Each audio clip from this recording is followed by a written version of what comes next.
Nesse instante, convidamos o senhor promotor de justiça da Vara da Infância e Juventude da comarca de Divinópolis, Dr. Carlos José e Silva Fortes, para proferir a palestra sobre o tema Prevenção e enfrentamento aos crimes de abuso e exploração sexual de crianças e adolescentes, crimes de pedofilia. Resumo do currículo profissional. Dr. Casé Fortes é promotor de justiça do Estado de Minas Gerais desde 1991, especializado em direito penal. Curador da Infância e Juventude da comarca de Divinópolis. Membro do Grupo de Apoio Técnico da CPI da Pedofilia do Senado desde o ano de 2008. Coordenador do Movimento Nacional Todos contra a Pedofilia. Presidente de honra da Frente Parlamentar Juntos contra a Pedofilia no ano de 2019, da Assembleia Legislativa de Minas Gerais. Membro e palestrante na abertura da Frente Parlamentar Mista do Enfrentamento à Pedofilia no ano de 2019 do Congresso Nacional. Representante do Brasil pelo Ministério Público de Minas Gerais no Grupo de Trabalho Sul-Americano da Interpol para combate aos crimes contra menores na América do Sul. É autor do livro Todos contra a Pedofilia e coautor do livro Borbulhando Enfrentamentos às Violências Sexuais nas Infâncias no Sul de Minas Gerais. Por gentileza, Dr. Casé Fortes, a palavra do senhor. Muito obrigado pela presença. Recebamos com uma salva de palmas nosso palestrante.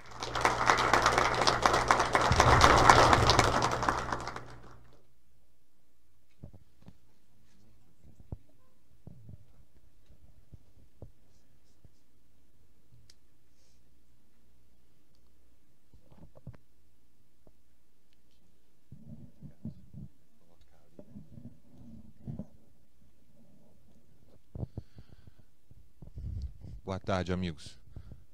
É uma honra enorme. Estou muito feliz de estar presente aqui hoje, ainda mais com tantos amigos, tanto aqui quanto nos vendo através do Instagram. Mais especialmente ainda pelo convite do Coronel Fernando, que eu saúdo e agradeço, pela enorme honra de falar para a Polícia Militar de Minas Gerais, nossa irmã presente nos 853 municípios do estado de Minas Gerais e sempre do lado e apoiando o Ministério Público. Eu vi isso todos os dias da minha carreira de promotor e agradeço profundamente a honra de poder falar para a Polícia Militar de Minas Gerais. Cumprimento a todos os militares na pessoa do senhor. Um abraço especial para o capitão Elias, a gente está conversando todo dia, e agradecer a gentileza de proporcionar a vinda até aqui ao senhor e a todos os senhores.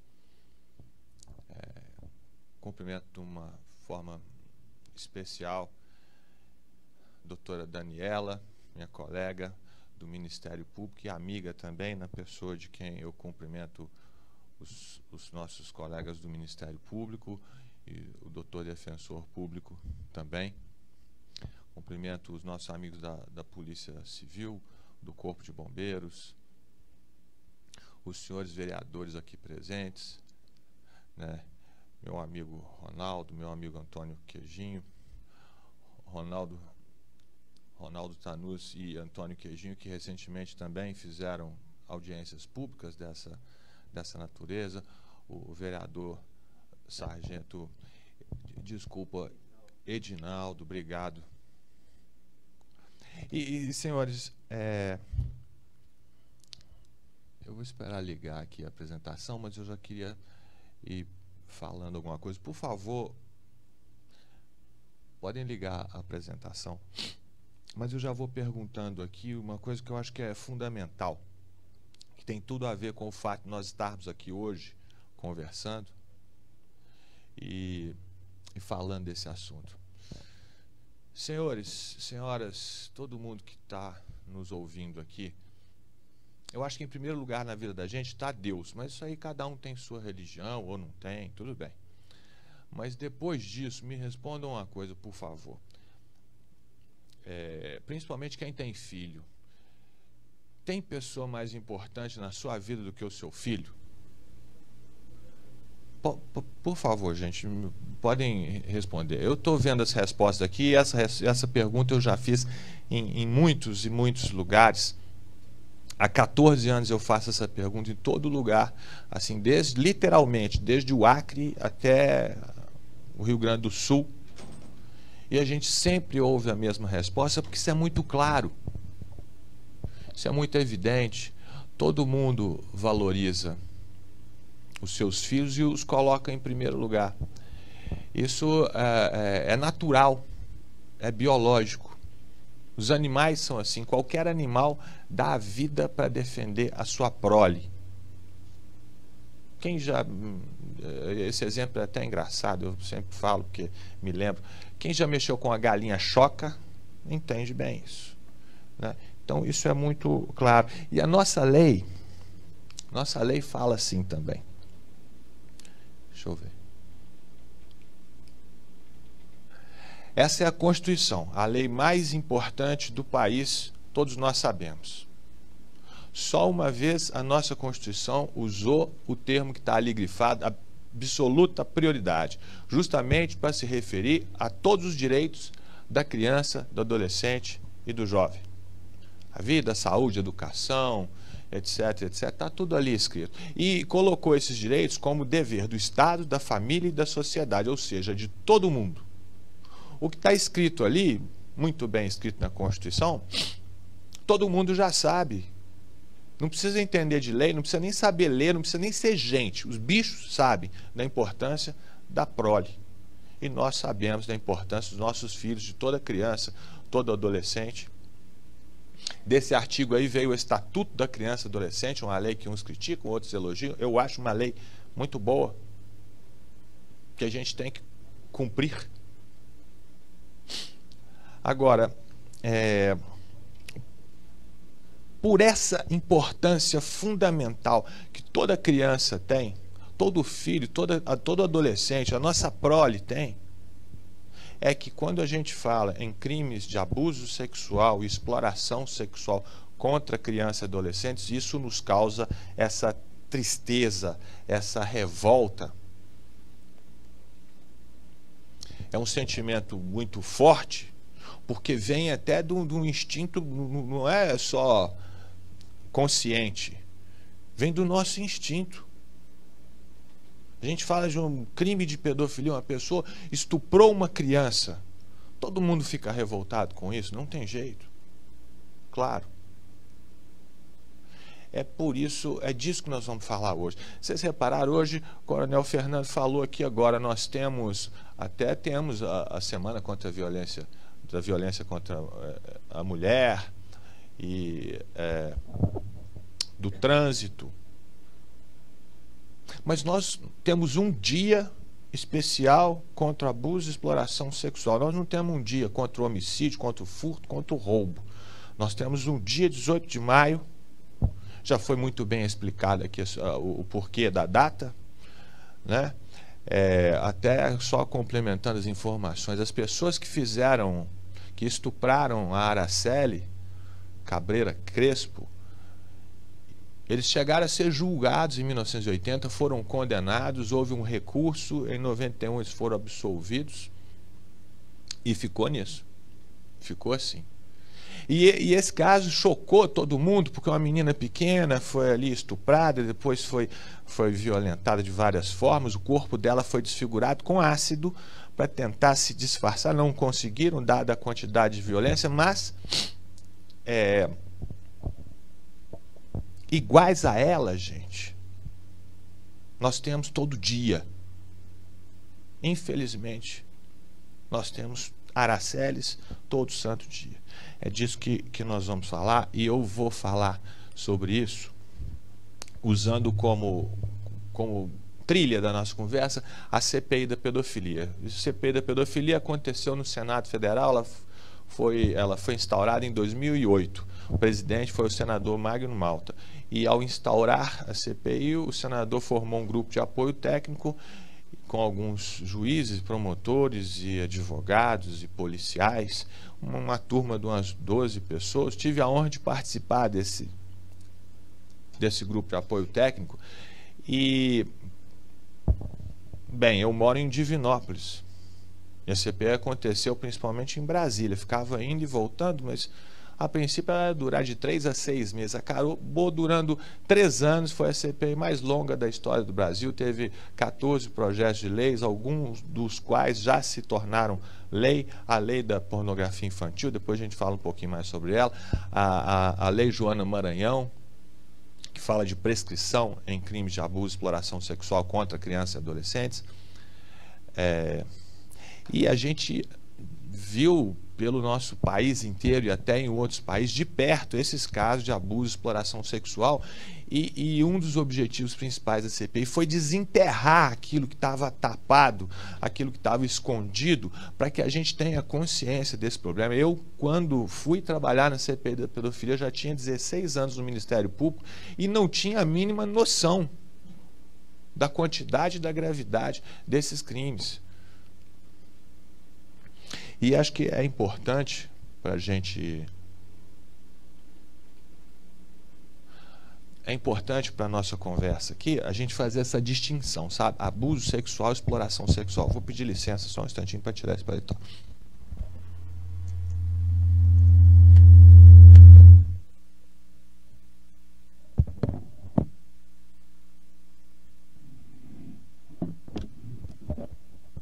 Quando a gente... Alô? Quando a gente fala de exploração sexual de crianças e adolescentes, nós estamos falando principalmente de gente que quer lucrar, quer ganhar dinheiro com o corpo de uma criança. Por exemplo, exemplos são sempre bons, favorecendo a prostituição de crianças e adolescentes ou ganhando dinheiro com a comercialização de pornografia infanto-juvenil. São delitos de exploração sexual. Abuso sexual tem a ver com uma vontade, um prazer próprio do agente. Exemplo, por que uma pessoa estupra uma criança de 3 anos de idade? Ela o faz porque ela gosta disso e ela não se importa com o resultado. Ela faz por prazer e por falta de escrúpulo e por covardia e por vontade de se provar muito poderoso. Nós vamos ver isso com certeza mais adiante.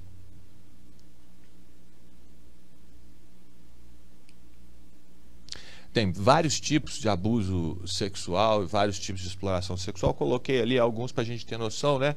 O abuso intrafamiliar, extrafamiliar, com contato físico ou sem, né? Com emprego de violência, sem emprego de violência física, às vezes só na base da sedução, às vezes só na base da violência, às vezes ele começa com sedução e termina em violência. A exploração na forma de prostituição infanto-juvenil, de turismo sexual, de tráfico de crianças e adolescentes para fins sexuais e de pornografia infantil. Nós vamos ver isso adiante com mais detalhes. E eu coloquei aqui um monte de notícias. Notícias sobre abuso sexual, sobre exploração sexual, crimes de pedofilia, notícias antigas, notícias mais novas, crimes de pedofilia na igreja, né, nos jornais, gente famosa implicada nesses crimes, gente anônima, né, algumas pessoas próximas da gente, outras mais distantes, né, casos que nos deixam muito triste, mas eu coloquei aquilo para exemplificar o seguinte: esses delitos a toda hora estão aparecendo. Se a gente pegar o telefone e digitar agora crime de pedofilia ou abuso sexual, vai aparecer um monte de notícia na mesma hora. E isso parece que tem, todo mundo fala assim, parece que tem aumentado no último tempo. A gente queria ter noção disso. Desde lá do início da CPI, sempre quando a gente fala desse assunto, a gente ouve estatísticas. E a gente fala muito da cifra negra, como o Coronel Fernando falou hoje aqui, mas a verdade é que a gente não tem uma estatística que tenha os mesmos critérios e seja boa o bastante para a gente entender o país todo. Mas fica claro que os crimes são muitos e nos últimos anos têm aparecido demais e que, de fato, a cifra negra é enorme, aquilo que não aparece é demais. E a gente queria pesquisar isso. Lá no início da CPI, buscamos uma estatística bem científica desse hospital aí, o Hospital Pérola Byington, né? Eu vou lá sempre, acabei ficando muito amigo do Dr. Jefferson Drezeda, da doutora Daniela Pedroso, eles fizeram a apresentação do meu livro, e eu vou lá para saber como é que está a situação, e essa aí foi a estatística que em 2009 nos espantou lá na CPI. Olha só como em 2008 cresceu enormemente o número de violência, de crimes atendidos no Hospital Pérola Byington, que vocês viram que é o maior hospital da América Latina no atendimento de vítimas de violência sexual. Homens, mulheres, crianças, adultos, adolescentes. Bem, em 2008 o número de crianças ultrapassou de longe o número de adolescentes e de adultos. Por quê, gente? Será que em 2008, sei lá, todo mundo resolveu praticar violência sexual contra a criança?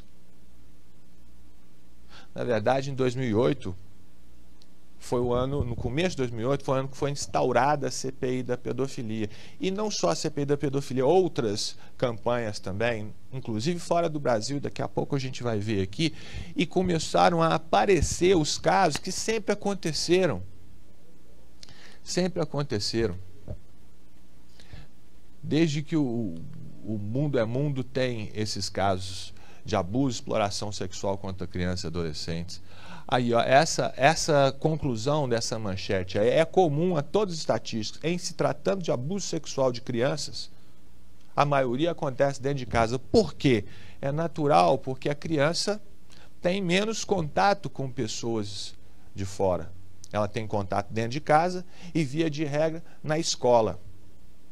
Daí o que tanto preocupa a gente hoje em dia, a falta que a escola faz, não só na formação das crianças, mas como esse canal através do qual muitas crianças podem ser resgatadas de uma situação de exploração sexual, de abuso sexual, de verdadeira tortura.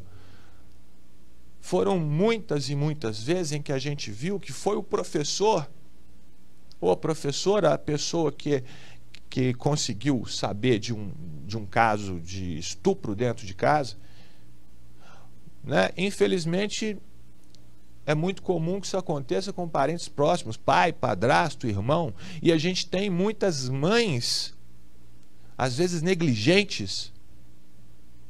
E se a criança estiver inserida nessa situação, quem é que vai reconhecer aquela situação e tirar a criança daquela tortura, daquele abuso? Sem o contato com os professores, a gente pode ter, e nós vamos saber disso em algum momento, isso me preocupa todo santo dia, a gente pode ter muita criança trancada dentro de casa, quase que confinada com o seu abusador. Reparamos, inclusive, que nos últimos tempos, com o afastamento social imposto pela pandemia, a gente teve ali, ó, aumentos de crimes. Coloquei uma das muitas estatísticas que existem ali. O aumento dos crimes de pedofilia praticados através da internet. Isso já veio da Europa, essas estatísticas, depois já foram notadas no Brasil também. E a Polícia Civil também nos trouxe uma estatística mostrando a diminuição de denúncias de crimes de abuso sexual. Fora da internet, nada a ver com a internet. Gente, por que diminuiu? Não é porque está acontecendo menos, infelizmente. É porque está faltando aquele canal, especialmente esse dos professores, das aulas. Nós temos que dar um jeito, gente, de vacinar os professores, de voltar com as aulas urgentemente. Por vários motivos. Por vários motivos. Esse é só um, e é um motivo importante. Todos eles são. Mas vamos voltar aqui para o nosso assunto, né? Notícias, gente. Olha ali, aquilo reflete a realidade. O Atlas da Violência de 2018, as crianças são as maiores vítimas de estupro no país. Isso foi registrado em 2018. Agora, será que está acontecendo mais? Já disse, acho que não. Na verdade, os casos, nós tivemos um aumento das denúncias, porque as pessoas estão mais conscientes, hoje em dia estão mais conscientes e precisam mesmo estar. Tivemos esse fenômeno atual de diminuição de certos tipos de crime por causa da pandemia, mas, na verdade, eles sempre estiveram e estão aí, todo dia. As campanhas são muito importantes. Nós temos aí vários exemplos, não só do Brasil, mas de fora do Brasil. Aí a gente tem campanha até da República do Congo, da Espanha, tem ali de Minas Gerais, campanha específica voltada para os caminhoneiros da prostituição de crianças e adolescentes nas estradas, campanha da Bahia, dos Estados Unidos, o pessoal de São Paulo. Eu coloquei vários exemplos ali. Ali o pessoal do Rio Grande do Sul, da TV Brasil, da TV Minas. E coloquei essa imagem para ilustrar o seguinte: eu escrevi um livro sobre esse assunto e gosto muito de história.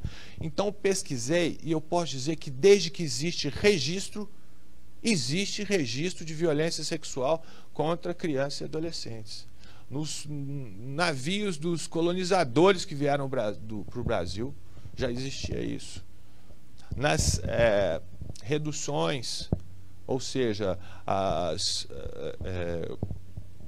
os padres que vinham catequizar os índios brasileiros, ali já existia. Tinha gente que comprava escravo na época da escravidão, tinha criminoso, pedófilo naquela época, que compravam uma criança escrava para ter sexo com ela.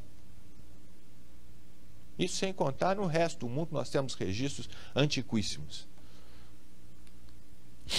Mas voltando aqui à nossa trilha, a CPI da pedofilia trabalhou em 3 frentes, gente. A produção legislativa, que foi a proposta de lei, os 14 projetos de lei que foram apresentados. A conscientização da população foi o movimento Todos contra a Pedofilia, que nasceu lá na CPI da pedofilia, fundado pelo senador Magno Malta. E o estudo e apuração de casos específicos, que é o seguinte: durante esse tempo em que durou a CPI, nós viajamos para vários lugares para ver de perto casos de abuso e exploração sexual, para conhecer isso. E eu vou falar de alguns aqui que eu acho que podem ilustrar e fazer a gente entender melhor essa situação. Nesse momento eu vou pedir para a Amanda passar um filmezinho. Tá? Obrigado.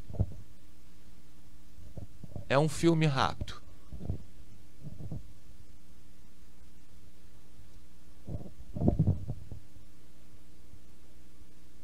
Esse mesmo.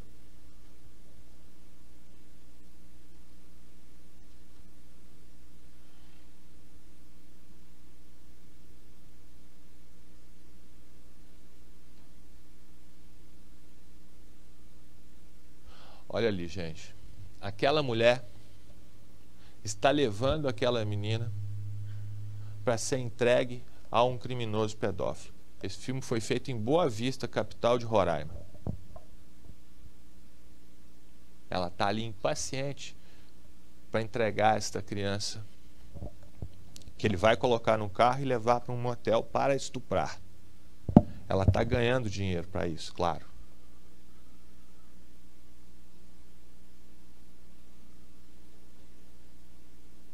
Ela está em frente à casa deles, toda hora comunicando com ele pelo celular. A criancinha não sabe de nada. Claro, para ela foi prometido algum brinquedo, doce, um dinheiro que ela nem sabe direito o valor que tem. Aí ele chegou finalmente nesse carro aí.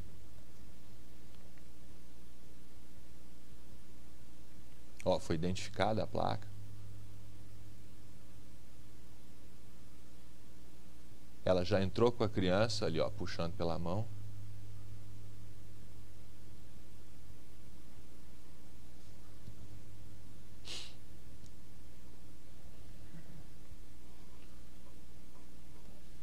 Os policiais moveram o veículo e ali identificaram aquele homem ali. Esse homem aí, gente, podemos voltar lá naquele ponto, tá? Esse homem aí, Queiroz, o nome dele, procurador do estado de Roraima, advogado contratado pelo governador para defender os interesses jurídicos do estado de Roraima, casado, com filhos. No entanto, o que ele fazia? Ele pagava meninas tipo aquela, tipo essa aqui que está ali do meu lado, tipo aquela outra ali que está perto do Magno Malta. Naquele caso era aquela outra, o filme que nós vimos, era ela e era ele. Ele pagava essas moças para irem na periferia lá de Boa Vista, periferia paupérrima, para pegar crianças de 6, 7, 9 anos de idade. 13 anos já estava velha para ele. Para levar até ele, para ele estuprar. Ele fez isso com dezenas de meninas. Pagava R$200, R$300. E esse foi um caso muito bem provado. Nesse dia aí nós estávamos fazendo audiência pública e ouvimos, assim como ouvimos essas moças aí, exploradoras sexuais de crianças, e ele, um abusador de crianças, todos criminosos já condenados. Esse caso ficou muito bem provado, inclusive eu relatei esse caso do livro, do meu ângulo, do que a gente viu, do que nós pudemos ter, e ele também foi relatado em outros livros. Tem um que eu li esses dias e recomendo, chama-se Poderosos Pedófilos, do Amaury Ribeiro Júnior, e ele conta esse caso também que nós acabamos de ver aqui. Vejam bem, naquele momento ali, ó, naquela foto do meio, ele estava sendo acareado com uma das moças que fazia esse tipo de trabalho para ele, de levar as meninas que ele chamava de noivinhas, crianças. Ele comprava essa virgindade. E eu me lembro, eu decorei um pedaço das conversas deles que foram mostradas ali, conversas evidentemente gravadas com autorização judicial, né? Ele falando com essa moça aqui o seguinte: eu não gostei muito dessa última menina que você me trouxe, não. Perninha muito fininha. E ela respondeu para ele: ah, mas o senhor não se preocupe não, que a próxima que eu vou levar é do jeitinho que o senhor gosta. É 6.0, é primeira. Gente, quando eles estão falando de perninha muito fininha, eles não estão falando de comprar gado, nem carne no açougue. Eles estão falando de uma criança de 6 anos de idade que estava sendo vendida para ser estuprada. E isso para eles era a coisa mais comum do mundo. E sabe o que é pior? Ainda é. Para muita gente. Esse aí está preso, essas aí estão condenadas também. Mas isso aí acontece todo dia e a gente não pensa que só acontece. Ah, tudo bem, aconteceu lá em Roraima com esse procurador. Não, isso é um exemplo. Isso acontece da mesma forma aqui. Isso acontece no Rio de Janeiro, isso acontece no Rio Grande do Sul, no Nordeste.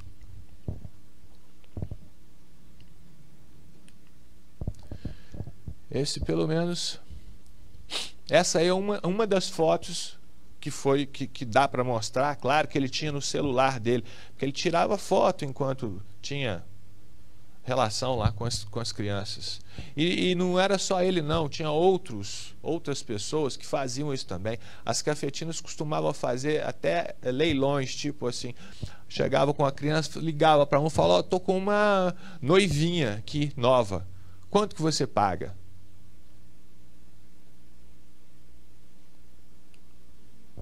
Esse outro caso aí também foi um dos primeiros da CP da pedofilia, ainda em 2008, 2009, nós tivemos na ilha de Marajó, para conversar com aquele homem ali, que é um bispo da Igreja Católica. O nome dele é Dom Ascona. Dom Ascona é um herói. Ele foi a pessoa que denunciou o esquema de prostituição infanto-juvenil, especialmente na ilha de Marajó, mas na região norte toda. Gente, eles faziam ali na ilha de Marajó, que é enorme, que tem 14 municípios, de difícil acesso, difícil ir de um para o outro, eles se aproveitavam dessa situação geográfica até para fazer ali verdadeiros bordéis especializados em crianças, especialmente crianças indígenas, em vários locais já conhecidos pelos criminosos pedófilos, inclusive de outros países. O nosso país era vendido como o lugar onde você vem num bordel na ilha de Marajó ou em Belém para participar do leilão da virgindade de uma indiazinha. Faziam associação com a índiazinha Tainá para fazer propaganda de leilão com indiazinhas. Dom Ascona também denunciou a situação das meninas balseiras. Meninas balseiras são essas aqui, ó, são crianças de 9, 10 anos de idade, muitas vezes estimuladas pelos pais, que vão nos inúmeros barcos que ficam ancorados nos rios ali da região norte. Né? Essas meninas vão de barco em barco com uma voadeira, que é essa, eles chamam de voadeira, essa canoa que tem um motorzinho, ou então numa balsinha mesmo. E elas são chamadas de meninas balseiras. Elas vão de barco em barco oferecendo prostituição a troco de uma garrafa PET de refrigerante, um pedaço de carne, uma cesta básica. E aí a gente pensa de novo, mas essas meninas balseiras se prostituindo com 8, 9, 10 anos de idade, isso acontece lá na ilha de Marajó, né? Lá em Belém. Não é não. Isso acontece nas nossas estradas aqui em postos de gasolina. A gente vê essas crianças, nós vimos, eu vi, nas praias turísticas da região Nordeste, oferecendo lá sexo para turistas. E muitos vêm por causa disso. E sempre tem uma pessoa encostada ali do lado, sentada olhando para aquelas crianças, esperando que elas venham dar uma parte também. Isso acontece, gente, no entorno da Basílica de Nossa Senhora Aparecida, em São Paulo. Isso acontece nos postos de gasolina das nossas estradas. Aí a gente já viu isso.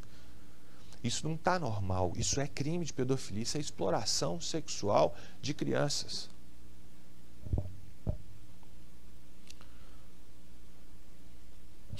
Esse caso sempre me deixa emocionado, e eu ressaltei a cara desse homem aí. Ele matou a filha quando ela tinha 2 anos e meio de idade, que é uma horrível tragédia. Até aí já é horrível essa tragédia. Ela chamava Stephanie, e quando eu escrevi sobre ela no meu livro, eu troquei o nome para respeitá-la, mas ela já faleceu. Espero que não tenha falecido em mão, e eu estou falando já tem bastante tempo o nome verdadeiro dela, Stephanie. A Stephanie, desde que nasceu, sofreu abuso sexual do próprio pai, esse homem aí. Com meses de idade ela sofria abuso sexual dentro de casa. Com 6 meses, com 1 ano, com 1 ano e meio, com 2 anos. Ele chegava em casa, ele abusava da criança, ele batia na mulher, ele usava droga. Ele era aquele lixo. E isso aconteceu, foi acontecendo. E a mãe? A mãe nessa situação. A mãe tinha muito medo dele, a mãe tinha vergonha, a mãe dependia financeiramente dele, a mãe tinha 1000 desculpas.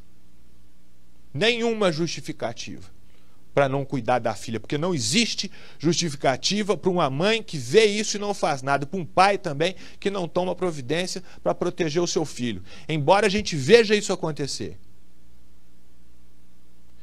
Quem está lá na cidade já viu isso muitas vezes. Quem já conversou com determinadas famílias ouviu mães defendendo maridos estupradores das próprias filhas. Isso acontece. E aconteceu nesse caso aí. Só que, embora tivesse muita gente que soubesse do caso e não falasse nada, alguém um dia resolveu falar. E falaram, levaram para o Conselho Tutelar, levou para o Ministério Público. O Ministério Público requisitou a abertura do inquérito e processou, e finalmente saiu o mandado de prisão contra esse crápula aí. Só que ele já tinha fugido. Já tinha desaparecido. E a criança foi levada para um abrigo, uma entidade de acolhimento. Eu estive lá nessa entidade de acolhimento, lá no Espírito Santo. Esse caso é todo do Espírito Santo, da audiência pública de Vitória, né? Estive lá, depois de tudo passado, né, conversando com as cuidadoras que receberam a Stephanie. Ela chegou muito magrinha, muito cabelinho quase sem cabelo, não falava, muito traumatizada. Você não podia fazer um carinho, estender a mão para ela, ela já se sentia agredida, já encolhia, ela não queria ir no colo das pessoas. Ela estava traumatizada. Mas em 3 meses ela melhorou demais, ela engordou, o cabelinho cresceu, começou a falar, começou a brincar. Ela começou a ser normal, é porque ela teve um mínimo que ela precisava, que uma criança precisa, de atenção, de carinho, e cessou a tortura que ela sofria durante toda a vidinha dela. 3 meses ela passou assim, 3 meses ela virou outra. E ele desaparecido. Mas aí chegou o final do ano, resolveram mandar essa criança passar o fim de ano com essa mãe omissa, com essa mãe negligente, mas resolveram. E quando ela estava lá, ele resolveu voltar, apesar do mandado de prisão em aberto, ele resolveu voltar para casa, voltou, mais uma vez ele estuprou essa criança de uma forma tão brutal que causou a morte dela. E é claro que eu não vou ficar descrevendo isso aqui para vocês, eu vou dizer o seguinte, que eu, como muita gente aqui, está cansado de ter que ver por trabalho uma coisa que se chama auto de corpo de delito. E no auto de corpo de delito a gente vê fotos de materialidade de crimes. Vemos lá tiros, facadas, estupros e coisas horríveis. Eu detesto ver isso. Detesto. Não sei como é que tem gente que gosta, mas de qualquer forma a gente trabalha com isso. E eu já vi milhares. Vou completar 30 anos no Ministério Público. Mas nunca vi nada tão horrível quanto o corpinho da Stephanie depois que esse monstro aí, ó, pegou e a estuprou e a matou por hemorragia interna.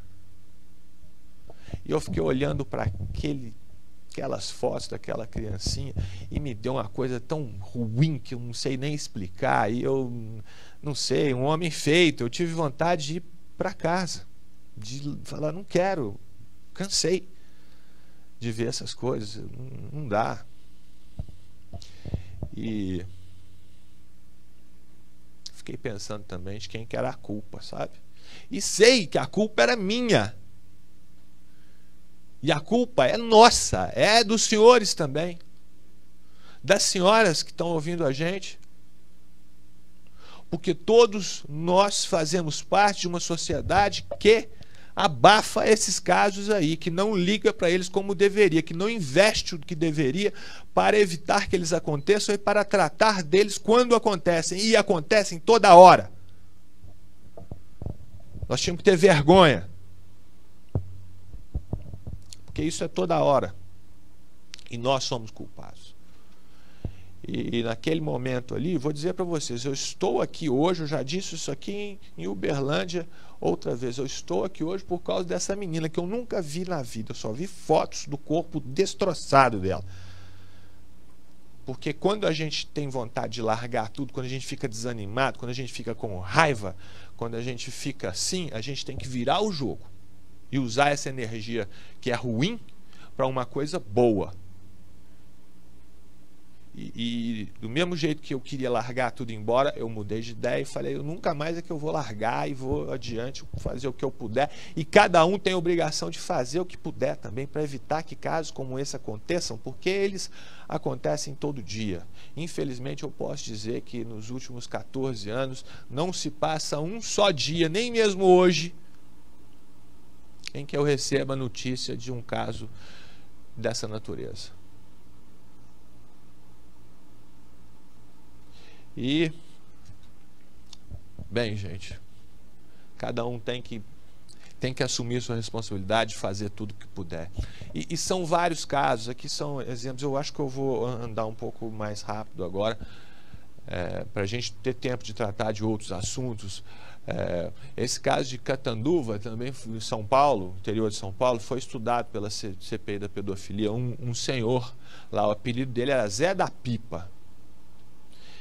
ele na casa dele, ele tinha uma TV enorme, embora não fosse uma casa paupérrima, sabe, sargento, de chão assim, daquele terra batida, mas ele tinha uma TV, último tipo, ele tinha karaokê, ele consertava a bicicleta, ele fazia pipa, ele tinha doce, ele deixava os meninos brincar de videogame, ele tinha tudo para atrair criança e atraía.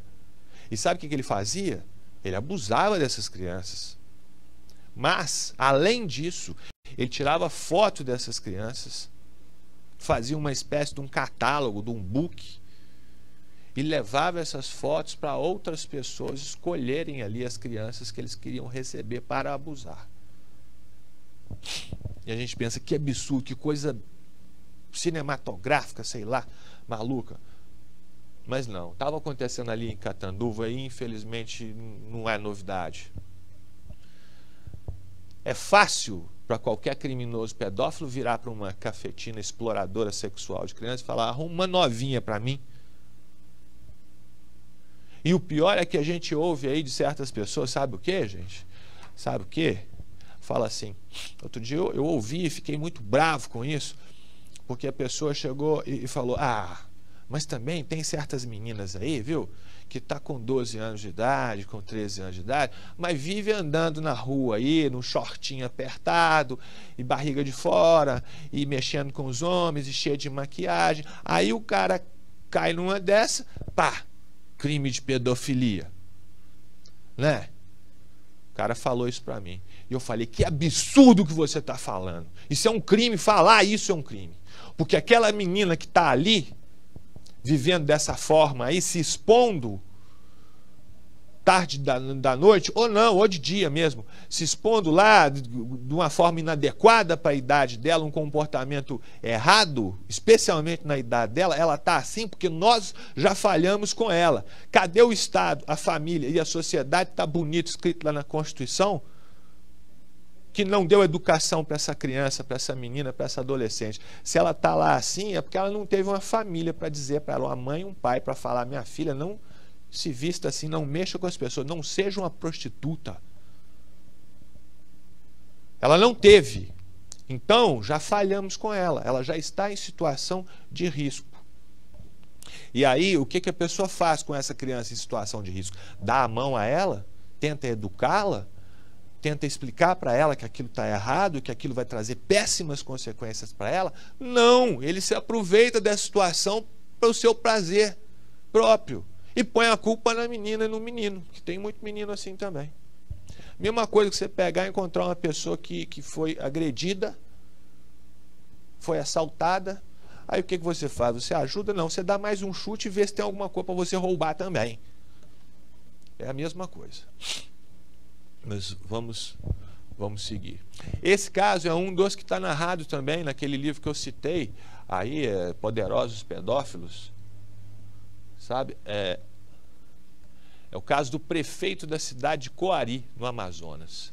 Nós estivemos lá em Coari, ficamos lá uns dias durante a CPI da pedofilia. Gente, a cidade ela tem petróleo e gás natural, 50 mil habitantes. Portanto, é a segunda renda per capita maior da região norte. Lá tem dinheiro. E a Polícia Federal começou a investigar esse dinheiro para ver se estava sendo desviado. Estava sendo desviado, sim. Uma das maneiras pelas quais se desviava dinheiro era para literalmente comprar meninas para o deleite do senhor prefeito, Adail Pinheiro. Aquele que está ali, vai... Quer ver? Aquele que está ali, ó, sendo ouvido lá na CPI da pedofilia. Passou a tarde inteira, inclusive, falando aquela célebre frase de me reservo o direito de ficar calado. Mas acabou sendo, tinha vários processos em andamento, acabou sendo condenado. Mas, infelizmente, ele tratava aquela cidade de Coari, e ainda tratam assim, como se fosse, gente, um feudo medieval. Coari é riquíssima, já falei. Afastada de Manaus, para se chegar lá são 14 horas de barco, ou algumas horas de avião, e não tem linha, assim, pelo menos até então não havia uma linha direta que fosse para lá. É uma cidade isolada na floresta amazônica. Todo mundo em Coari trabalha para a prefeitura. O prefeito lá é rei. E ele chegava na casa de um funcionário da prefeitura e falava assim: ah, você está trabalhando muito bem, você merece, você vai ter um aumento. E eu vou mandar a minha secretária passar aqui, ó, para levar essa sua menina bonita para ser modelo. E essa menina bonita de 9, 10 anos, filha dele, realmente passava lá uma secretária, levava, dava presente para a menina, agradava a menina, deslumbrava aquela menina nova de 10 anos, de 9 anos, fazia 1000 promessas para ela. E depois ela era levada para conhecer o seu benfeitor.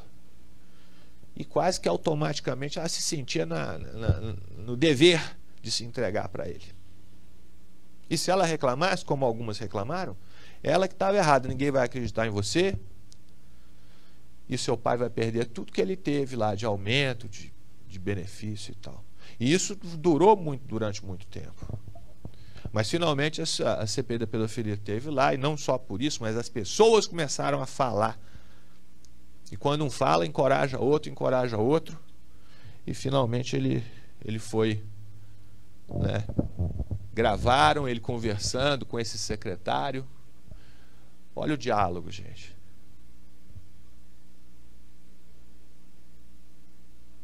Falando de mais uma menina que ele ia.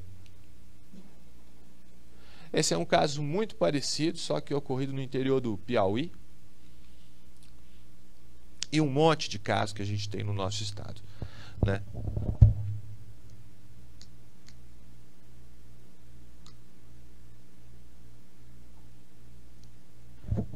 Eu quero relatar porque eu conheço bem de perto, ele pode servir para a gente, para entender melhor essa situação. Aquela menina ali que está fumando, ela tem 7 ou 8 anos de idade. Na outra foto, ela está com uma latinha de cerveja. Essas fotos já são obscenas por si, mas são as únicas que a gente pode mostrar, porque o resto é muito, muito, muito pior. Essa criança vivia com a mãe dela, na casa dela, o pai sumiu. Essa mãe tinha muita dificuldade para cuidar da filha, cuidar da casa e trabalhar fora. Mas tinha um vizinho que parecia que era um cara muito gente boa, né? Ele tinha em torno de uns 50 anos, mas parecia mais velho, usava até uma bengalinha. E eles começou a ocupar um espaço na casa dessa mulher, especialmente junto a essa criança. Ia lá todo dia e levava presente, começou a levar a criança para a casa dele e falou, e ela falou, então eu vou pagar para você aula de natação, e comprou material e pagava a aula e ia na aula com ela e começou a dar presente caro para ela, deu até celular. E isso já tem alguns anos, não era o preço que é hoje, não, era bem mais caro. E isso foi acontecendo, e a mãe acomodada com aquela situação, porque ela também estava ganhando, né?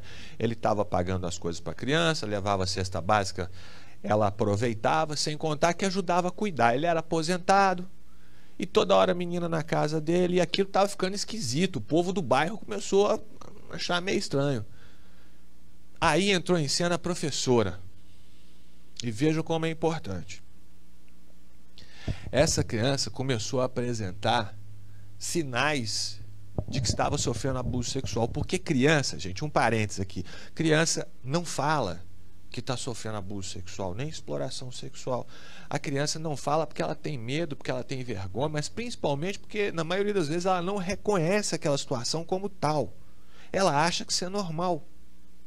Eu já ouvi de uma criança que sofria abuso todo dia do padrasto, que nos contou, a mim e a juíza, na época em que não havia o depoimento especial que existe hoje, ela conversando comigo, com a juíza, ela relatou aquilo de uma forma tão natural que a gente ficou chocado.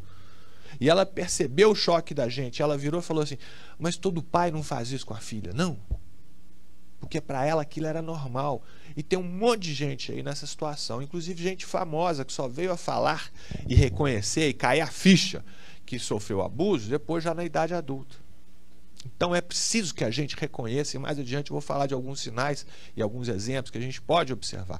Mas nesse caso aqui, a professora observou A menina estava com um comportamento sexualizado com outras crianças. Ela estava fazendo desenhos obscenos. E um dia ela chegou lá dizendo que estava... Eu tenho que medir minhas palavras, que nós estamos falando no Instagram também. Mas ela chegou dizendo que estava menstruada. E a professora achou aquilo extremamente estranho, porque tratava-se de uma menina de 7 anos. E foi examiná-la junto com a enfermeira na enfermaria lá da escola e percebeu que ela não estava. Claro. Ela estava, sim, machucada, porque vinha sendo reiteradamente violentada. E logo desconfiaram desse senhor. E a professora teve uma atitude firme, correta. Chamou a mãe na escola e contou a ela o que estava acontecendo, claro, e falou: vamos lá, eu vou com você na polícia, vamos fazer um boletim de ocorrência, ou vamos na delegacia. A mãe chegou e falou assim: ah, não precisa não, pode deixar que eu resolvo isso, e deixa, o povo está até desconfiando do meu vizinho, um homem tão bom. A mãe falou isso. Aí a professora virou para ele e falou assim: escuta aqui, minha senhora, eu vou à polícia agora, resta saber se eu vou lá denunciar só a ele ou a senhora também pela sua omissão. E aí a mãe voltou atrás e foi. E aí foi feita uma busca e apreensão na casa desse senhor. E lá encontraram uma máquina fotográfica. Além de extensa pornografia tradicional e alguma pornografia infanto-juvenil, também foi encontrada uma máquina fotográfica que continha essas duas fotos ali, essas aqui de baixo, e muitas outras fotos que eu não posso mostrar aqui, porque são fotos de estupros. São fotos dessa criança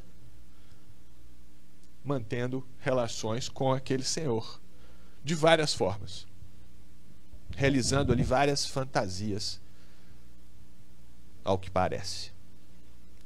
E é claro que ele foi processado e foi condenado, e a mãe também foi processada, e já está preso, está lá cumprindo a pena, e ele é objeto de um capítulo especial do meu livro, chama Entrevista com o Pedófilo. Por quê? Eu não fiz esse processo criminal, mas eu fui, quando ele já estava preso, ele estava já em prisão domiciliar por uma doença da coluna, eu pedi a ele para conversar com ele, para ouvi-lo. Eu falei: eu quero te ouvir. E ele concordou, e foi tudo filmado. Foram 3 horas sentado lá, ouvindo ele falar. E eu confesso que em certas horas lá eu custei para manter minha paciência, que já não é muita. Mas ele, resumo das 3 horas da conversa desse senhor criminoso pedófilo que estuprou essa criança e mais outras 2, que estavam registradas também lá nas fotos da máquina que foi apreendida, sabe? Bem, ele começou meio tímido e eu procurei dizer para ele: olha, eu vou publicar tudo que você falar, vou comentar, mas você fala o que você quiser. Ele começou tímido, depois se soltou e começou quase a contar vantagem.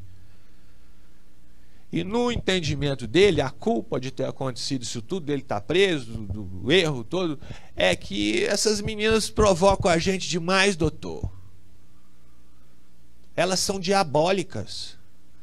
Ela fica me provocando, aquela menina diabólica de 8 anos de idade, né? É isso que ele estava falando, que a culpa era da vítima. Aliás, essa, infelizmente, é a defesa mais comum nos casos de crimes sexuais. A culpa é da vítima. Então é bom que a gente diga, porque tem certeza que tem gente que é vítima e está ouvindo a gente. A culpa não é da vítima. A culpa não é sua. A culpa não é sua. Sei que é uma coisa óbvia, ou para nós parece assim, mas sei que a gente tem que falar. Mais de uma vez eu já ouvi pessoas que vieram em particular, inclusive essa semana, para dizer que foi muito importante ter ouvido isso. Porque muitas vezes a pessoa vê isso acontecer, se sente fraca, não tem com quem falar, não tem como falar, não entende o que está acontecendo. Aí ela se enche de coragem, vai lá e fala. Aí vem um monte de gente em cima dela dizer que a culpa é dela. E aí dá em nada e ela se sente um lixo. E eu estou falando a vítima, não necessariamente a mulher, porque muitas vezes a vítima pode ser homem também. Bem, voltando lá à entrevista com o pedófilo, o rapaz, no final das contas, estava dizendo que a menina que era culpada. E eu perguntei para ele no final, para dar uma chance, sei lá, dele falar assim, eu me arrependi, mudei. Eu queria ouvir isso, eu queria mesmo. E falei assim, e o que o senhor pode dizer hoje em dia, que o senhor já é um homem idoso, aí cumprindo pena, o que o senhor diria para não acontecer esse tipo de coisa?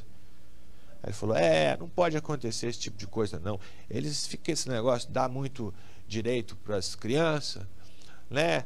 Eu acho que é o que elas quiserem, né? Elas querem, então a gente vai fazer o quê? Teve uma hora, ele virou para mim e falou assim, tá a menina lá, gostosinha, cheirosinha, bonitinha, chega, bota a mão aqui na minha, falou uma palavra chula que eu não vou repetir aqui, o que eu vou fazer? Eu sou homem, né, doutor? Aí eu pensei cá comigo, não é homem não. Um homem de verdade respeita uma criança, respeita uma mulher. E eu estou falando homem, não é só sexo masculino não. Quem tem honra, hombridade, respeita uma criança. Não tem justificativa para isso, né? Bem, mas gente, falar um pouquinho da internet é importante. A internet é uma coisa muito maravilhosa na vida da gente. A internet é boa demais. E muitas vezes o pessoal me pergunta assim, criança deve usar a internet? Olha, acho que deve, precisa. Todos nós precisamos. A internet faz parte da vida da gente. Não existe essa coisa de mundo virtual e mundo real. Existe o mundo. E a internet faz parte dele e é um instrumento importantíssimo e muito poderoso. Por isso mesmo, por ser um instrumento poderoso, pode ser muito bem usado ou pode ser muito mal usado. Então, a gente não tem como evitar que nossos filhos usem a internet. Eu tenho um baixinho de 4 anos que domina ali, quer dizer, guardadas as devidas proporções, né? Mas ele sabe usar. Só que, para uma criança, um adolescente usar a internet, precisa de 2 coisas fundamentais: educação e vigilância. Essas redes sociais todas que existem aí, até as que não existem mais, né? Eu coloquei ali o Orkut por um motivo, eu vou explicar. Elas são ótimas, mas para um adolescente, uma criança usar, a gente tem que estar em cima, tem que estar olhando. Olha, não pode ter restrição para pai e mãe, não pode ter senha para pai e mãe. O pai e a mãe tem que ter o direito de chegar lá a qualquer momento em relação ao menor de 18 anos e olhar o aparato, olhar o celular, olhar o telefone, o tablet, o computador, a plataforma de jogos online. Ele tem direito de olhar, tem dever de olhar. Isso decorre do próprio poder familiar. O pai e a mãe são responsáveis por isso, então eles têm que olhar. Mas bem, tem essas redes sociais todas aí, joia, bacana, excelente. Quando ainda existia o Orkut, foi feito no Orkut a primeira operação relativa à pornografia infantil no Brasil. E ela visou o Orkut, chamou-se Operação Turco. Foi feita pela Polícia Federal. Ela foi muito importante, foi um marco, porque foi a primeira feita após a edição da Lei da Pornografia Infantil, que estabeleceu o simples fato de você ter consigo pornografia infanto-juvenil como crime.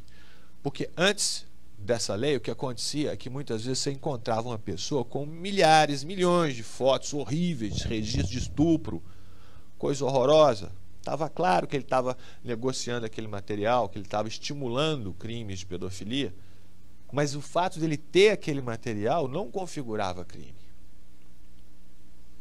Aí, a partir da lei da pornografia infantil, isso passou a ser crime também, entre outros, né? E foi feita a Operação Turco, que é um anagrama de Orkut. E lá dentro do Orkut, isso lá em 2008, 2009, o Orkut acabou em 2013, ele era, na época, o maior difusor de pornografia infantil que existia, do que a gente conhecia. E lá foram encontradas fotos assim. E é claro que essas fotos não tem nada de pornográfico, mas elas estavam no meio de fotos muito graves, de fotos muito pesadas. Mas são fotos evidentemente furtadas. essas fotos já exibem mais. A partir daí, fotos que exibem mais do que isso, eu evidentemente não vou mostrar, porque configuraria crime. A gente tem que tomar muito cuidado com a foto que coloca na internet, porque ela nunca mais sai. E ela é aproveitada por essas pessoas. Caso comum, acontece todo dia. A menina manda uma foto lá pro namorado. Não, vou contar para vocês o caso real, acontecido lá na nossa comarca. Um rapaz pegou e mandou para umas 20 ou 30 meninos o mesmo texto e a mesma foto. O texto dizia que ele achava aquela menina muito bonita, etc, etc, que ele estava apaixonado, etc, etc, e pedia para ela mandar uma foto nua. Mandou isso para umas 30, 40. Dessas todas que ele mandou, 2 responderam. Uma tinha 12 anos, a outra tinha 13 anos. Essa de 12 tirou fotos daqui para cima, nua. A de 13 tirou fotos do corpo todo e mandaram para ele. E esse rapaz espalhou essas fotos, e isso foi uma desgraça na vida das meninas. Coitados, ficaram ali expostos, etc, etc. Aí a gente vai conversar com os pais. Essa menina que tinha um celular de 11 anos, que tinha um celular excelente, lá um iPhone, não sei o que, eu conversei com a mãe dela e falei, mas a senhora deu esse presente ótimo para sua filha, a senhora tem que ensinar ela como usá-lo e fiscalizar também. Ela respondeu uma coisa tipo, ah, não posso, porque ela tem a senha dela, né? A gente não pode nem pôr a mão direito, porque aí ela chega, ela já faz assim com o celular. Como é que eu vou fazer, né, doutor? E a privacidade? Eu falei, mas que fraqueza de mãe. Que privacidade? Menino de 11 anos de idade, você não pode olhar o celular que você deu? Que você tem que olhar para ver se não está fazendo besteira, como de fato estava? Mas esse é um exemplo extremo. Tem gente que ainda pensa assim, privacidade, joia, muito importante. Em primeiro lugar vem o direito dos pais de fiscalizar, em primeiro lugar vem a segurança. Então, não pode ter restrição, não pode ter senha para pai e mãe. Porque as nossas fotos, às vezes, são furtadas por muito menos que isso. Imagine essas fotos. E tem outra, vocês sabem que tudo aquilo que entra na internet nunca mais sai, né? Olha só, esse é um exemplo de um site de pornografia infantil. Esse já foi fechado há muito tempo, mas é um site especializado em novinhas, que eles chamam linfetas, lolitas, meninas entre 9 e 11 anos de idade. A pessoa entra ali, ele escolhe a menina e pega uma série de fotos dela, paga por isso. Esse aqui é um outro site de pornografia infantil, especializado em crianças, né? Cada uma, esse aqui é só um detalhe, cada página do site é enorme, tem um monte de links, um monte, cada link com um nome mais ofensivo do que o outro. Lollipop Girls, são meninas estupradas com pirulitos. Teach Me School, estupro realizado por uma pessoa que se passa por professor, e por aí vai, tem uns que não é possível nem falar. Tudo isso aí são fotos de pornografia infantil fabricadas, feitas com crianças que às vezes são assim, ó, alugadas para produção de pornografia infantil. A gente vê essa notícia lá da Alemanha, mas eu sei de casos ali próximo à cidade onde eu resido, né? Não é difícil, infelizmente. Crianças às vezes drogadas para se submeter. Então você vê ali aquela foto, como eu tenho muitas vezes o desprazer e a tristeza de ver. Você vê a foto, a menina está sendo estuprada e ela está apresentando uma cara até quase sorrindo. Você fala, como é que pode isso? Muitas vezes está drogada. Muitas vezes ela está submetida àquilo mediante ameaças graves. Ou tudo isso junto. Nós temos até, já foi descoberto, eu conhecia em inglês, mais recentemente em português, um manual para pedófilos que ensina as pessoas a assediarem crianças e adolescentes. Eu passei rápido aquela imagem porque tem uma série de piadas de mau gosto feita por pedófilos criminosos. Isso aí é um exemplo de um cara, esse aí já foi preso, que publicou num fórum especializado em estupro de crianças. Vejam bem, a existência disso já é um crime em si, mas nesse fórum ele publicava uma receita através da qual ele dizia que você poderia embebedar uma criança para dela se aproveitar, né? Inclusive publicou foto das crianças que ele pretendia. Gente, chega ao extremo de ter essa figurinha aí que eu faço sempre questão de divulgar, já há alguns anos eu mostro, vocês já devem ter visto em algum lugar, o ursinho pedófilo. É uma marca, é um prêmio que se dá aos melhores sites de pornografia infantil, de ouro e de platina.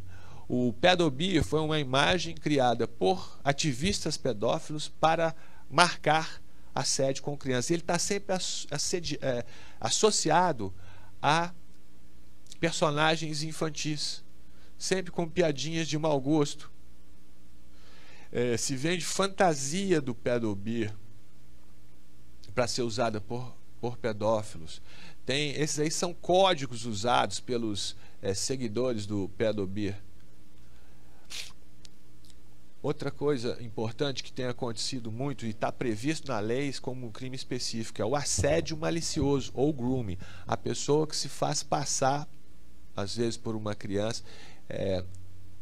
Esse aqui é um caso em que o sujeito, eu não vou deixar essa imagem aqui não, o sujeito, e isso é muito comum, criou um perfil no Instagram falso e através desse perfil ele se fazia passar por uma criança, por um menino e assediava outros meninos. O que é que ele fazia? Ele oferecia vantagens em troca de nudes dos meninos, ou seja, de fotos daqueles meninos. Ele falava o seguinte: você me manda uma foto sua pelado, que eu vou te mandar aquele videozinho de pornografia, ou então vou te dar uma senha que você vai poder usar a Netflix durante 30 dias, depois a senha expira. Tá, mas você vai poder usar a troco de quê? De foto sua, ou então de você entrar lá e tirar uma foto da sua irmã. Teve um que pediu foto da mãe amamentando um bebê. Isso, inclusive, foi descoberto por um pai responsável, um pai que fiscalizava de perto o Instagram do filho e percebeu esses assédios, até chegou a conversar com esse cara que percebeu logo o que estava acontecendo, né? Mas foi possível chegar até ele. Eu vou passar aqui. Isso aqui é importante a gente saber que existe, pelo menos, a Deep Web, é uma parte da internet, toda ela é interligada à internet que a gente conhece, chamada internet de superfície, mas é uma parte da internet que ela é acessada somente com programas especiais. E essa parte da internet, ela é mais lenta, ela é mal indexada, mas ela tem uma coisa que a parte que a gente usa mais não tem, ela tem privacidade, então ela é muito usada pelo crime, né? E lá está situado o Onion Pedo Video Archive, daquele jeitinho que está ali. Essas informações que foram fornecidas pela Interpol. É o maior arquivo do mundo de fotos e filmes de pornografia infanto-juvenil. Muitas vezes, quando uma criança, um adolescente, pornografia infantil cai na rede, vai parar ali. E, aliás, nesse momento eu me lembro de fazer um alerta, porque muitas vezes a gente recebe pornografia infantil. Nós já sabemos que ter esse material é crime, mas a gente recebe, ainda mandam junto um áudio ou então um texto dizendo o seguinte: olha, vamos passar isso para todo mundo, vamos tornar essa pessoa aí famosa, às vezes o estuprador nem aparece, vamos espalhar esse vídeo para todo mundo, porque isso é um absurdo, etc, etc. Na verdade, se você quer denunciar um delito desse, tem esse filme, leve para a polícia, leve para o Ministério Público. Não fique passando para todo mundo, não. Aquilo que está escrito ali é mentira, é balela. Aquele áudio, aquele vídeo que manda você espalhar para todo lado pornografia infantil, quer que você espalhe uma imagem criminosa, quer que você perpetue um estupro. Então, gente, não façam isso não. Vocês, quando receberem esse tipo de imagem, ou denunciem ou simplesmente apaguem, mas jamais passem adiante, né? E as imagens muitas vezes vêm e vão para lugares como esse aí, ó, o Onion Pedo Video Archive.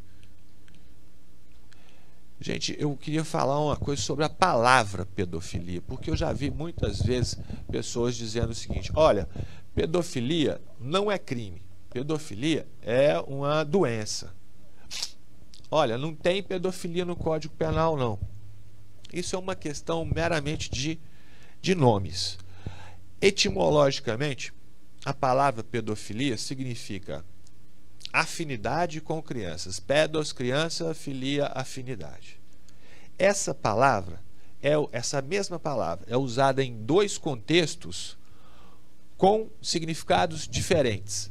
Aqui nós temos o contexto clínico e o contexto jurídico.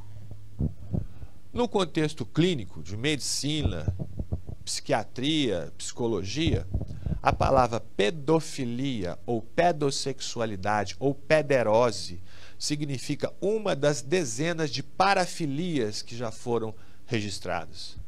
Parafilias são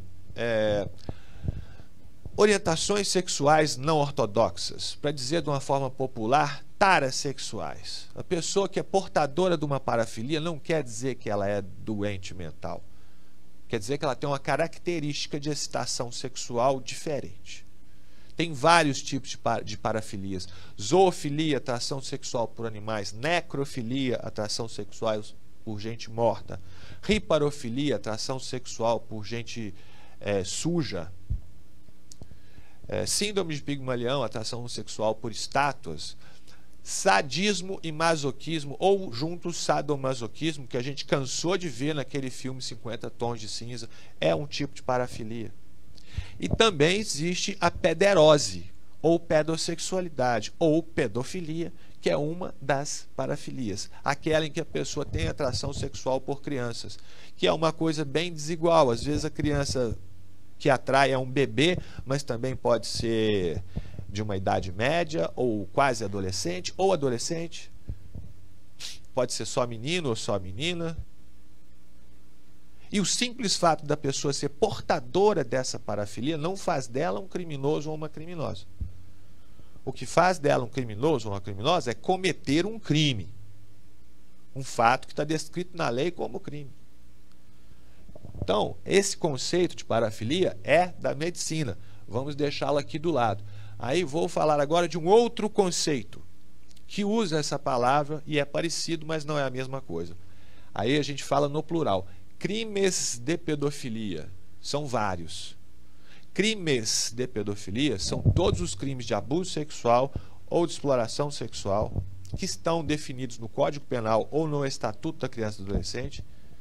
Crimes de natureza sexual, portanto, que têm como vítima crianças e adolescentes. O conjunto desses crimes é chamado de crimes de pedofilia. Não é a mesma coisa que a parafilia. É uma definição doutrinária. Não tem a palavra pedofilia no Código Penal, mas tem vários crimes de pedofilia. A pessoa estuprou uma criança, é crime de pedofilia. Praticou atos de pornografia infanto-juvenil, é crime de pedofilia. A pessoa praticou favorecimento à prostituição de crianças e adolescentes, é crime de pedofilia. Tráfico sexual de crianças e adolescentes é crime de pedofilia. Então tem essa diferença. Quando a gente fala todos contra a pedofilia, nós não estamos falando da pederose, não é todos contra a pedossexualidade. É todos contra os crimes de pedofilia.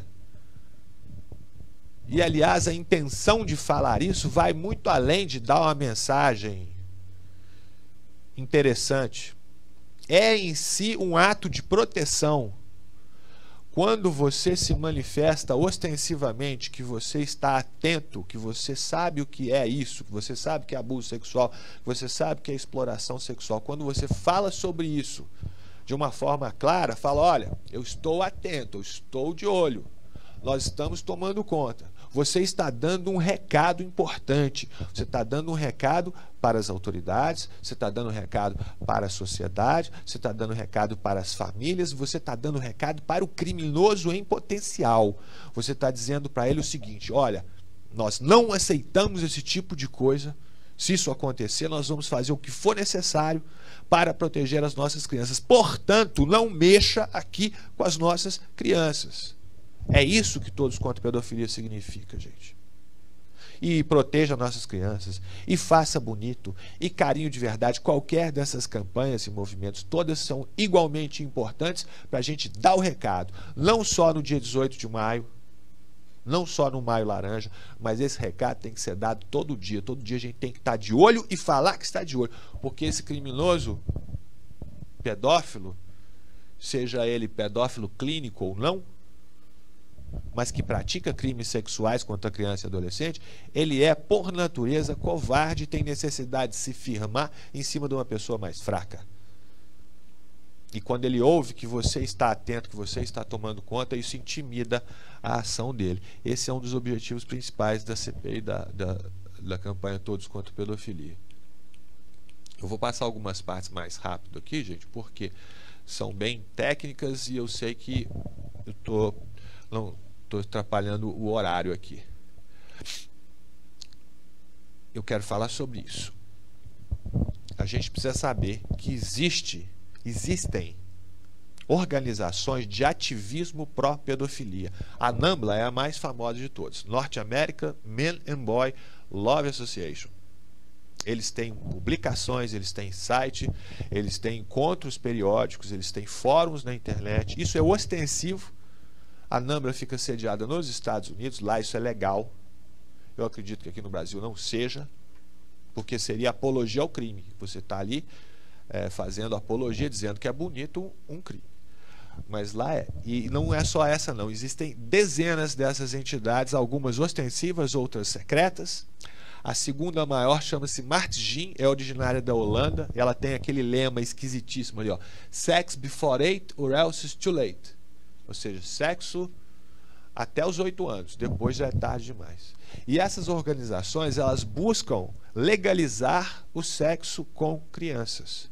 Eles querem isso, né? E eles têm, inclusive, isso nós obtivemos quando do curso realizado no FBI pela CPI da pedofilia. São símbolos que os criminosos pedófilos, aliás, os ativistas pedófilos usam para se identificar. Triângulo é menino, coração é menina. Quanto mais grossa a linha que forma o desenho, é maior a idade da vítima visada por eles. Isso é para demonstrar a preferência deles, né? Eles se classificam em subtipos de pedófilos, né? Pedófilo baby lover, aquele que gosta, aliás, boy lover, que gosta de meninos. Girl lover, gosta de meninas. E por aí vai. Baby lovers ou baby showers é uma classificação em que existem, inclusive, muitas mulheres. São pessoas que gostam de abusar de bebês, de crianças pequenas. Efebófilos são aqueles que preferem abusar principalmente de meninos que estão próximos da puberdade. Aí a referência aos efebos, por isso chama efebofilia. Agora, gente, muito importante falar para vocês o seguinte. Já disse, repito, criança não fala sobre isso, ou dificilmente fala. Mas os sinais sempre aparecem e a gente tem que estar de olho. Eu coloquei aqui alguns sinais físicos muito evidentes. Alguns desses aí, é claro, são muito tristes. Eu não vou deixar essas imagens aqui muito tempo. Mas sobre os sinais físicos é importante dizer que eles são mais fáceis de ver, mas devem ser analisados por gente especializada. Vamos supor, chega a criança em casa ou adolescente com um machucado na área genital. Isso tem que ser esclarecido além de qualquer dúvida. Não pode ser mais ou menos explicado. Se uma criança chegar lá e machucou uma parte íntima, temos que saber exatamente. Eu caí. Não serve. Caiu aonde, como, por que machucou. E isso tem que ser muito bem explicado, porque pode ser um indício de violência sexual, né? Esses aí são exemplos de comportamentos que podem levar a essa desconfiança. Eles não são absolutos, mas eles indicam que a gente deve investigar, né? Principalmente o comportamento sexualizado precoce. Vocês lembram do caso que eu estava contando aqui da professora que identificou esses tipos de comportamento numa criança. Quando a gente vê isso, uma criança pequena com comportamento sexualizado inexplicado, isso tem que ser investigado, a gente tem que saber direitinho o que está acontecendo. E às vezes a criança demonstra também por meio de brincadeiras com objetos ou com desenhos. E aqui eu vou sempre colocando mais desenhos, todos eles feitos por crianças que sofreram abuso sexual. Alguns a gente entende bem, né? Aquele colorido ali, por exemplo, a menina desenhou o abusador como ouvia, né? Um monstro. Licença, gente. Alergia. Aquela outra ali, aquela outra criança desenhou todo mundo com os olhos bem arregalados e os braços em formato de pênis. O outro ali desenhou todo mundo afastado do abusador. O outro começou a fazer naquele desenho uma coisa que é muito comum, que nós vamos ver nos próximos, é o detalhamento do órgão sexual, principalmente sexual masculino. Outros desenhos são muito sutis. Aquele bonequinho lá sempre me chama a atenção, porque todo mundo pensa assim, o que aquilo tem a ver com abuso sexual? A criança explicou. Ele desenhou o bonequinho tosco, mas ele detalhou o zíper da calça. Porque ele tinha o maior trauma de ouvir o barulho do zíper. Ele tentou traduzir isso num desenho, detalhando o zíper da calça. Se a gente pudesse aumentar ali, a gente veria. Aquela outra criança ali, ela queria se afastar da família e se desenhou refletida no espelho. Outros desenhos demonstram uma grande inquietação, né? Vê essa aqui que rabiscou tudo, ou desenhou esse monstrinho. Outros já são até bem grotescos até. Mas são meios que as crianças usam para chamar a atenção da gente, né? Porque é nossa obrigação olhar e tentar entender o que está acontecendo. Gente, essa parte de legislação eu vou comentar rapidamente, porque eu sei que vai cansar ainda mais os senhores e as senhoras, e por causa do nosso horário. Mas algumas leis eu quero destacar. Essa lei aqui é muito importante, a Lei contra a Pornografia Infantil. Ela veio da CPI da pedofilia, ela modificou o Estatuto da Criança e do Adolescente, criando a maioria dos crimes relacionados à pornografia infantil. Também a Lei da Dignidade Sexual, ela modificou o Código Penal em 2009, né?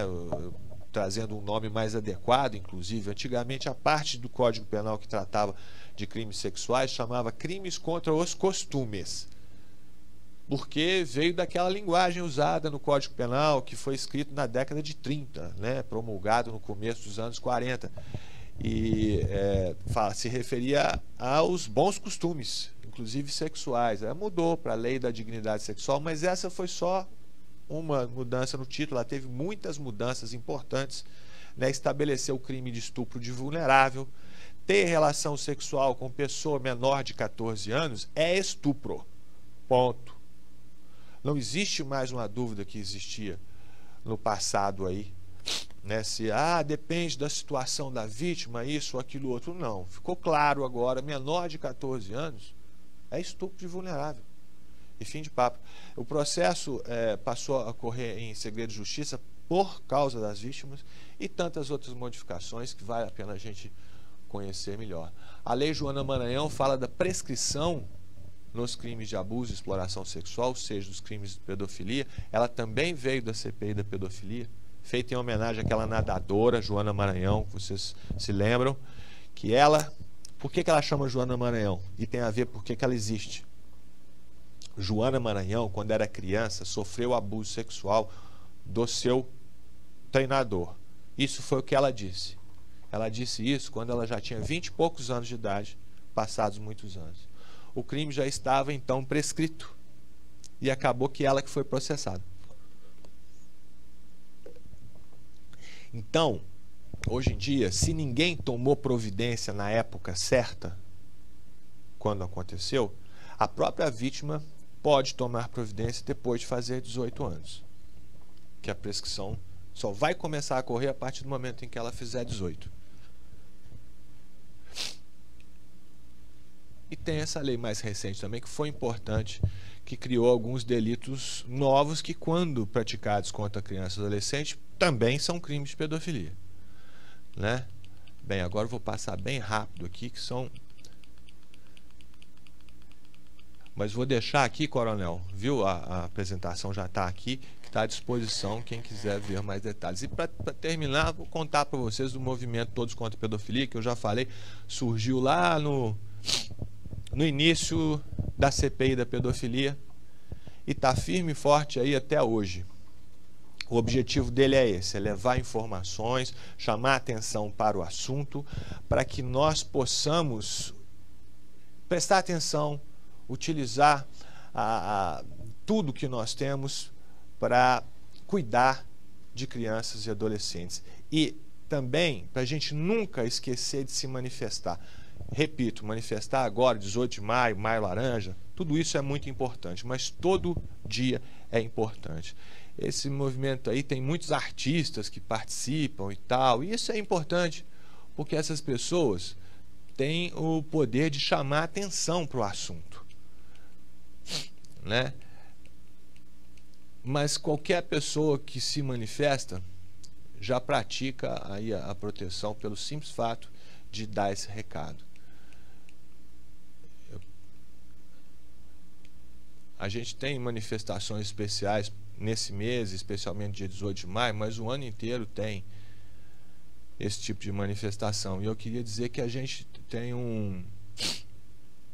uma cartilha com perguntas e respostas que foi produzida pelo Ministério Público, que está na internet para quem tiver interesse, baixar o PDF, pode reproduzir, espalhar à vontade. Temos a camisa, temos um adesivo e etc, etc. Isso tudo é livre. A pessoa que quiser fazer, fique à vontade fazer. Mas o importante é que a gente se lembre de se manifestar. Em Uberlândia eu tenho estado aqui com frequência nos últimos anos.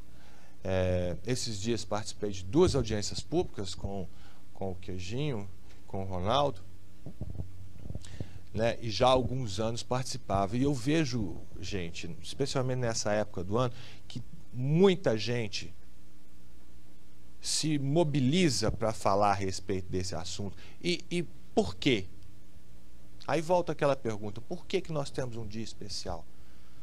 Porque, infelizmente, nós estamos ainda muito longe de termos a noção do tanto que esses crimes nos atacam. Podem saber que na raiz de vários outros crimes que a gente enfrenta no dia a dia aí, e que os senhores arriscam a vida todo santo dia para proteger a gente da sociedade, na raiz deles tem negligência da família, tem maus tratos e tem abuso sexual.